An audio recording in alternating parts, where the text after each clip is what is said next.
తోటకూర వృక్షం. పూర్వం శంభుదాసు, దండపాని అనే ఇద్దరు అన్నదమ్ములుండేవారు. శంభుదాసు తన వాటాకి వచ్చిన 4 ఎకరాలు భూమి వ్యవసాయం చేసుకు జీవించేవాడు. దండపాని తన 4 ఎకరాలు అమ్మేసి ఆ సొమ్ముతో వర్తకం పెట్టి చూస్తుండగానే లక్షాధికారి అయ్యాడు. వర్తకంలో లాగా వ్యవసాయంలో గభీమని దశ ఎత్తుకోవటానికి అవకాశం ఉండదు కదా.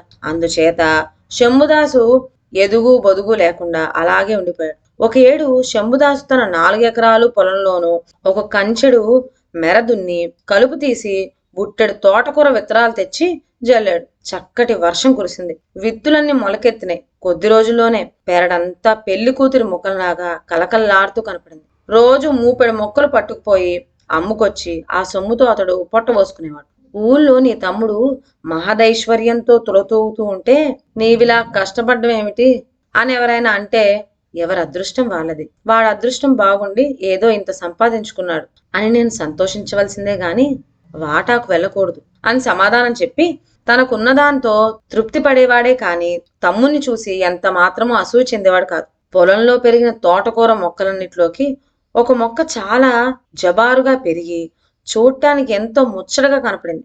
దాన్ని పీకటానికి మనసొప్పక వదిలేసేసరికి అది ఒక పోక మొక్కంత ఎత్తున ఎదిగింది. ఆ దారిన వచ్చిపోయే రైతులంతా దాన్ని చూసి ఆశ్చర్యపోయి, తోటకూర మళ్ళు మేము చిన్నప్పటి నుంచి వేస్తున్నాం కానీ ఎప్పుడూ ఏ మొక్క ఇంత ఎత్తుగా ఏపుగా వృక్షంలా ఎదగటం ఎరుగుమే అన్నారు. ఆ మొక్కను అందరూ తలా ఒక విధంగానూ మెచ్చుకుంటూ ఉండేసరికి అతడు దాన్ని అన్ని మొక్కలకు మలనే కానీకో అర్ధనాకో అమ్మివేయకూడదని నిశ్చయించుకున్నాడు. ఇంతకీ అది లావుగా పెరిగి ముదిరిపోయింది గనుక పులుసులో వేసుకున్న కూరొండుకున్న అంత రుచిగా ఉండదు కూడాను. కనుక దాన్ని ప్రదర్శనానికే ఉంచేయాలని నిర్ధారణ చేసుకున్నాడు. మరికొన్నాళ్ళకి ఆ దేశమేలే రాజుగారు తన పరివారంతో ఆ దారిన వచ్చి ఆ తోటకూర వృక్షాన్ని చూసి, తోటకూర మొక్కేమిటి ఇంత భారీగా పెరగటం ఏమిటి అని ఆశ్చర్యపడి దాని మీద మోజుపడ్డాడు.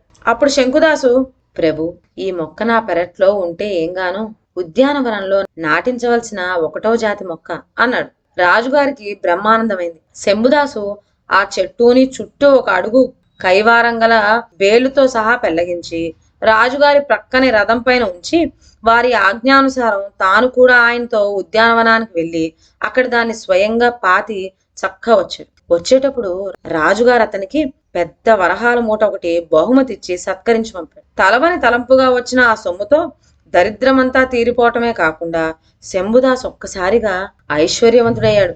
ఒక్క తోటకూర చెట్టుతో అతడు ఈ విధంగా అఖండమైన ఐశ్వర్యం సంపాదించాడనేసరికి గ్రామస్తులందరికీ అతని పైన అసూయ పుట్టుకొచ్చింది. తక్కిన వాళ్ళ మాటకేం అతని తమ్ముడికే బాధ కలిగింది. అన్నకు పట్టిన మంచి దశకు సంతోషించడానికి బదులు అతడు విచారించసాగాడు. అతడికి మంచి రోజులు వచ్చాయి, నాకు మళ్ళీ నా అన్న కూడా సుఖపడతాడు అని అనుకోవటం మానేసి తన సొమ్మేదో అతగాడు తీసేసుకున్నట్లు పరిపరి విధాలా పరితపించాడు దండపాని. ఏమైనా నేను కూడా రాజు వద్దకు పోయి అన్న కంటే ఎక్కువగా సొమ్ము సంపాదించుకొస్తాను, వచ్చేదాకా నిద్రపోకూడదు అని తోచింది.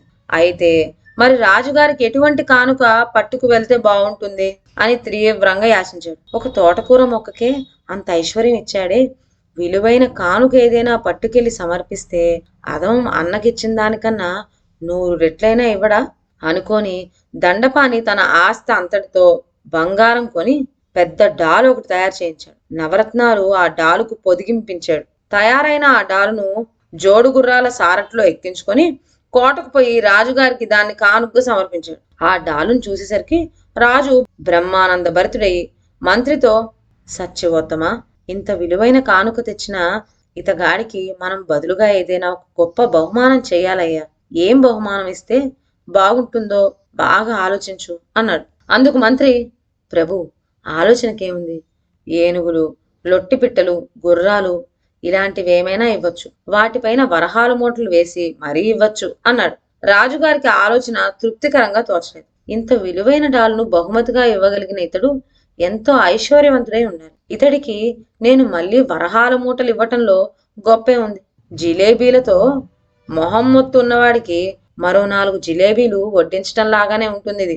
కనుక అపురూపమైన వస్తువు ఏదైనా ఇవ్వాలి అన్నాడు రాజు. ఏవి నిర్ధారణ కాక ఆనాటికి సభ చాలించి రాత్రి మళ్ళీ ఆలోచనలో పడ్డాడు. మర్నాడు రాజుగారు ఉద్యానవనంలో పచేరీ చేస్తుండేసరికి అక్కడ వెన్నెట్లో శంభుదాను పాతి వెళ్ళిన తోటకూర వృక్షం ఎదురుగా కంటపడింది.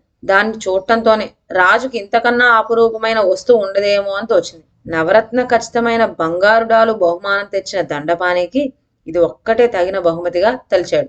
ఆ చెట్టును వ్రేళ్లతో సహా జాగ్రత్తగా తవ్వించి ఆయన బసకు పంపించాడు. ఏనుగులపైన, లొట్టుపిట్టలపైన వరహాల సంచీలు వస్తాయని ఎదురు చూస్తూ ఉన్న దండపానికి ఆ తోటకూర స్తంభం ప్రత్యక్షమయ్యేసరికి గుండె నీరైపోయింది. ఆ తోటకూర వృక్షం ఎదుటకు పోయి నించొని, నా ఐశ్వర్యం అంతా హరించిన ఓ స్తంభం, నిన్ను నేనేం చేసుకోను, చావగల మరొక మొక్క అయితే ఎండబెట్టి పొయ్యిలోనైనా పెట్టుకోవచ్చు, అందుకైనా ఉపయోగించవు కదా నువ్వు అంటూ కంటికి మింటికి ఏకదాటిగా ఎడవసాగాడు. ఇదండి వాళ్ళ కథ. మరొక మంచి కథతో నెక్స్ట్ వీడియోలో కలుద్దాం. అంతవరకు సెలవు. నా ఛానల్లోని కథలు మీకు నచ్చినట్లయితే నా ఛానల్ను లైక్ చేసి సబ్స్క్రైబ్ చేయండి.